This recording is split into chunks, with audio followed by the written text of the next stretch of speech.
માત્ર સાંભળવાથી સત્ય મળતું નથી, તર્ક અને વિચાર વગર જ્ઞાન પૂર્ણ થતું નથી.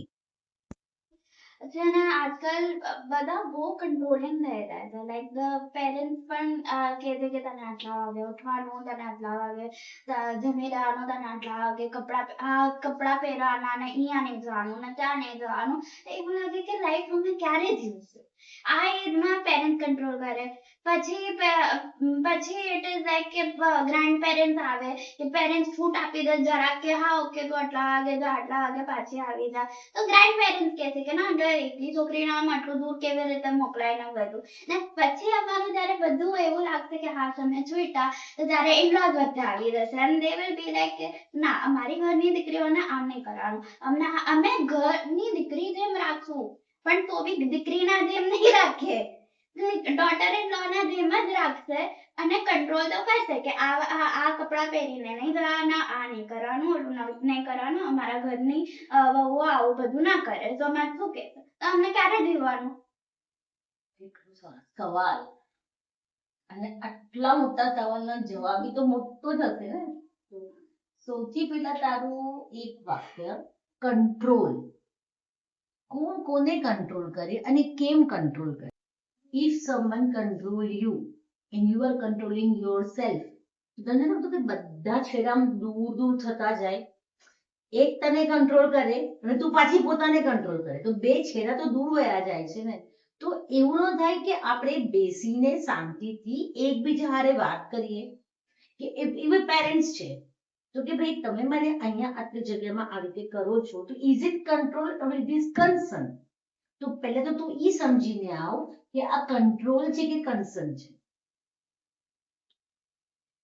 કન્સર્ન હોઈ શકે, આઈ અગ્રી, પણ છે ને અમે ક્યારે પણ કાંઈ પણ બોલીએ કે તમે લાઈક પેરેન્ટ્સને ફોર ઇન્સ્ટન્સ કે અમને તમે આ બધું કરો છો, અમને આ બધું કહો છો, આ રેસ્ટ્રિક્શન્સ નાખો છો, તો અમને નથી ગમતું. અહીંયા સ્ટોપ લઈએ. રેસ્ટ્રિક્શન નાખો છો, પેરેન્ટ્સ કેમ પોતાના બાળક પર રેસ્ટ્રિક્શન નાખે? તમને બધી વસ્તુની છૂટ ન હોય તો તમે આટલા સરસ તૈયાર થઈને કેવી રીતે આવ્યા બેન? એ જ તો પ્રોબ્લેમ છે. પેરેન્ટ્સ એ જ કહે છે કે અમે તમને લાઈક મમ્મી સાથે હું વાત કરતી હોઉં તો શી વિલ બી લાઈક કે હા તને તો અમે પેટમાં 9 મહિનાઓ માટે રાખ્યું, તને આટલું જ્વેલરી આપે છે, કપડાં આપે છે, ખાવાનું આપે છે, એક સારું ઘર આપે છે, ટીવી છે, મ્યુઝિક છે, બધું છે, તને પૂરી જલસા છે.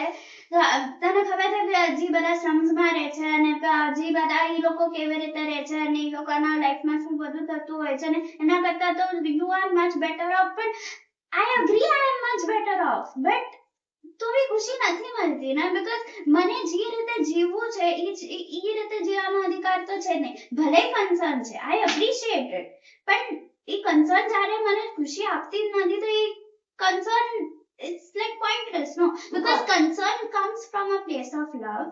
It comes from કે હા મને મારી દીકરીને ખુશ જોવું છે, કે મને એને સેફ જોવું છે. સેફ નહીં આવે, આમાં ખુશી આવશે પણ સેફ નહીં આવે, બીકોઝ તમને લોકોને અમુક વસ્તુ તમારી ટાઈમ લાગે કે આ ખુશી જ છે, આ બરાબર જ છે.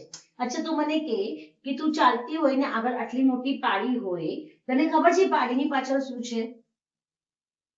તું બધાને ભૂસકો મારવો જ છે ત્યાં આગળ, પણ તારા પેરેન્ટ્સની હાઈટ વધારે છે, લોકોને દેખાય છે કે ત્યાં આગળ ખાડો છે, તો એ લોકો તને ના પાડે તો શું તને કંટ્રોલ કરવા માટે ના પાડે છે? પણ અમે એટલા પણ તો સ્ટુપિડ નથી ને કે અમે જે જગ્યાએ જશું ત્યાં જોશું ને કે કેવા લોકો છે. કે હવે હું કોઈ સ્લમમાં જતી હોઉં, કોઈ મંદિર કે દેરાસરમાં જતી હોઉં તો હું એવા કપડાં નહીં પહેરું. બેન સ્લમ અને મંદિર દેરાસરની વાત જ નથી આવતી. કઈ ધાર્મિક જગ્યાએ કઈ ખોટું નથી થતું અને સ્લમમાં જ બધું ખોટું થાય છે એવી કોઈ વ્યાખ્યા પેરેન્ટ્સના કે કોઈના મગજમાં નથી હોતી બેટા. આ ખાલી શું છે, વિચારોનો મતભેદ છે. સાથે બેસીને જો તમે વિચાર કરશો, ચર્ચા કરશો, તર્ક કરો, આર્ગ્યુમેન્ટ નહીં કરો, તર્ક કરો. શાસ્ત્રમાં કીધું છે તર્ક કરો.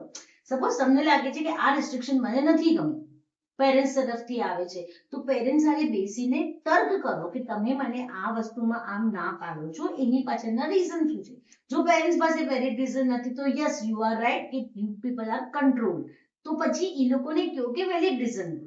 અગર અમે લોકેશન શેર કરીએ છીએ, અગર અમે કહીએ છીએ કે અમે કોઈ સાથે જઈએ છીએ, અમે ફોન નંબર્સ પણ શેર કરે છે મારા ફ્રેન્ડ્સના, કે અગર હું ના ઉપાડું તો મારા ફ્રેન્ડ્સને ફોન કરે કે કાંઈ બી ઓલું, તો બી આવી રીતે કે ના આઈ એમ ફીલિંગ અનકમ્ફર્ટેબલ, કે તું અહીંયા નહીં જા ને આ નહીં કર ને ઓલું નહીં કર.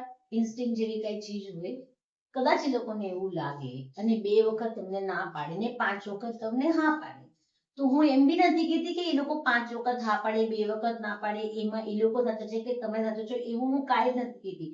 મારે ખાલી એટલું જ કહેવું છે કે તમે બંને પક્ષ શાંતિથી બેસીને વિચાર કરો, એ લોકોને સમજો કે એ લોકોએ આ કયા અનુભવથી આપણને ના પાડી, કે કેમ ના પાડે છે, ને તમને જે જોઈએ છે એને સમજાવો. જ્યારે સમજ ભેગી થશે ને કોશા, હું તને ગેરંટી આપું છું કે તારા ઘણા બધા પ્રોબ્લેમ સોલ્વ થઈ જશે. પણ એ જરૂરી નથી ને કે જે પાસ્ટમાં થયું હોય, જે જેવા એમના અનુભવ હોય એ પાછા થવા જોઈએ. બિલકુલ જરૂરી નથી, પણ એ નહીં જ થાય એની બી તો કોઈ ગેરંટી નથી ને. હું નથી કહેતી કે એ થશે જ, પણ એ નહીં જ થાય એની ગેરંટી તું 100% આપે છે. જો તારી ના આ ટોપિકનો એન્ડ છે કે સમજ લેવી પડશે, એકબીજાને તર્ક કરવું પડશે, બેસવું પડશે અને પછી નિર્ણય લેવાશે. નારાજ નહીં થાવ, એકબીજાથી નારાજ થવાની જરૂરત જ નથી. બેસો, વિચાર કરો અને પછી આ ટોપિકમાં આપણે આગળ વાત કરીએ. હવે નેક્સ્ટ ટાઈમ તું એવું કોઈ ટોપિક લઈને આવ કે તું મેરો વાત કર, પછી તું જો તારા પ્રોબ્લેમનું સોલ્યુશન મળે છે કે નથી મળતું. ઓકે, ટિલ ધેન જય શ્રી કૃષ્ણ.